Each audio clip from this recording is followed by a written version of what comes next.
Tonight on Q2, going beyond the numbers. The Billings Police Department dealing with the most aggravated assaults in 10 years. But the reasons why may surprise you. Complete and utter disregard, disrespect for authority.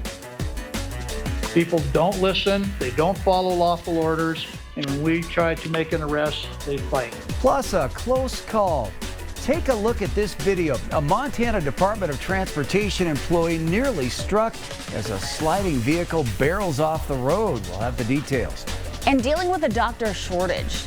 I think in a lot of ways it's only getting worse with time. The importance of residency programs now in the spotlight as they look to stop a growing problem. The MTN 530 News starts right now.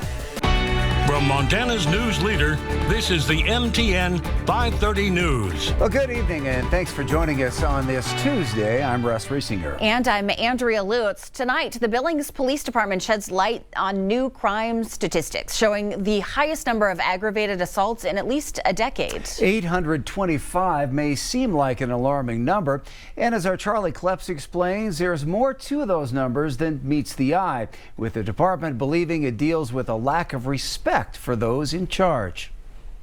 On Tuesday, Police Chief Rich St. John explained the numbers on this year's annual report and added reasons as to why aggravated assault is up. Well, welcome everybody. Thanks for coming today. When it comes to crime, Billings police say there's much to celebrate here in Billings. The one word I describe that as is calmer. Calmer, with many categories showing a significant drop. Certainly did not get crime fought to a standstill, but things settled down significantly. That progress is welcome after a few hectic years, but there is one notable exception. 15% increase over 2023 after enjoying 3 years of decreases. A 15% increase in aggravated assaults with 825 cases in 2024, the highest total the department has seen in the past 10 years. The one thing that that troubles me is that the assault on police officers. Of those 825 assaults, 37 of them, or 5%, were assaults of law enforcement. That's up from 13 assaults on officers in 2023, just 9 in 2022, and 22 in 2021 when many violent crime categories were at their peak. We are making arrests.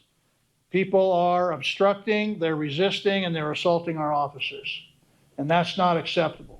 And Chief St. John and others worry about the impact that could have. And we're just doing our job. Just last month, we rode along with Billings Police Officer of the Year, Tara Weeks, who spent 8 years in payroll and accounting before becoming an officer. She says the job is hard enough without having to overcome public perception. There are misconceptions, and it's really, really unfortunate. The Billings Police Department, like many nationwide, is currently understaffed. There are 19 positions currently open, and assaults on police certainly don't make recruiting any easier.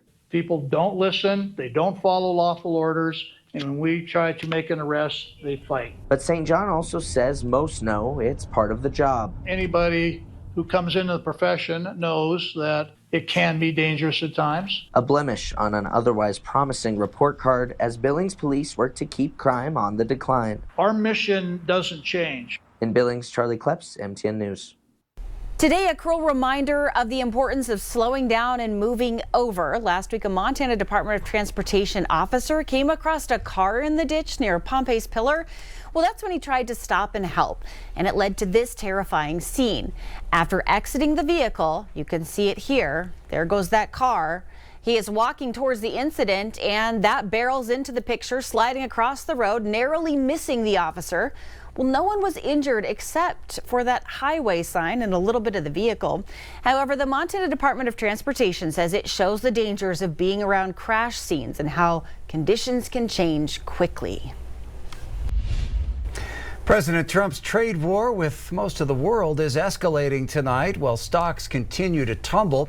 The Trump administration saying that it will hit China with a 104% tariff beginning tonight at midnight. China is refusing to back down on U.S. tariffs that it imposed in retaliation. That sent the markets, which have already seen their biggest losses in years, spiraling downward once again today. The Dow Jones lost another 320 points. The tech-heavy Nasdaq NASDAQ suffered even worse, losing 335 points, while the S&P was down 79. Since Trump began his second term, the stock market has lost roughly $11 trillion in value, and experts say the likelihood of a recession has increased. With the economy struggling, some fear of the effect it could have on the job market. And that's left some fresh out of school feeling uncertain about finding a job. Perhaps today's job fair at Metro Park would ease their worries. Our Marcus Kakova takes us there. And so it's really personal. Colby Sokol Clark is prospecting one day being a journalist. So as a part of Tuesday's job fair, I'm going to let him get his first intro out of the way. With our current economic state, there has been a lot of questions about jobs and the security of those jobs. So since I'm looking for a job, let's go inside and see what we can find. So 32. By many metrics, the West High senior already seems like a pretty professional journalist. I mean, he comes prepared. I always bring a timer in case like they need a few minute interviews or something like that. I know what I can be practicing on. But then most importantly, I do bring like my flow pad and my pen. And his main goal is to get a paycheck with purpose. Well, I will always take helping people over that monetary value. And even if that doesn't make me the most money, as long as I'm making enough to kind of survive, that will be kind of enough for me. That'll be good enough for me. Now, wanting to do good for others is a widely transferable trait.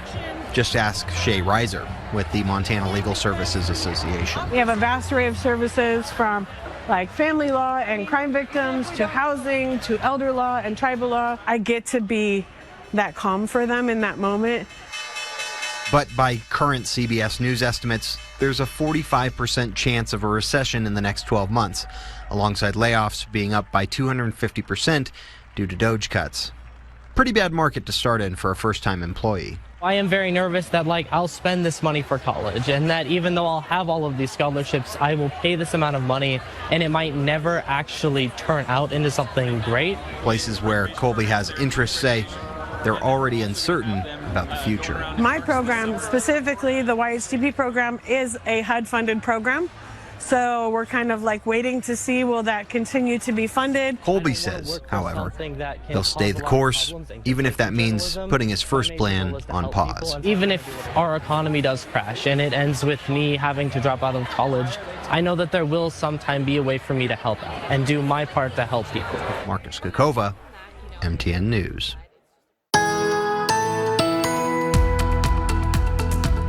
And good Tuesday evening, everyone. Taking a look at the radar around Montana and Wyoming. Another active day for us, especially in our viewing area. We've had some thunderstorms rumbling just south of the Billings area the last couple hours. One has moved south of Pryor, just to the west of Fort Smith right now in far western Bighorn County. We also have some active weather in far southeastern Montana and northeastern Wyoming. One thunderstorm now moving out of Wyoming into South Dakota. And we still have some lingering rain showers between Miles City and Baker right now. We've had a little bit of rain in Billings, but only amounted to 1/100th of an inch. The temperatures were milder than average, though, with all the clouds and breezes. We only fell to 50 this morning, but we had a high that was above average, but 9 degrees cooler than yesterday. Your forecast coming up.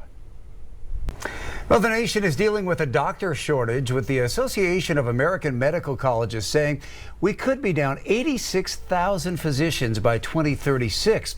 That means that residency programs could prove more valuable than ever as they look to stop the issue before it spirals out of control. Our Matt Carmack has more on their importance, especially here in Montana. Combating the national doctor shortage here in Billings takes a collaboration between all healthcare providers, including Intermountain Health and Billings Clinic.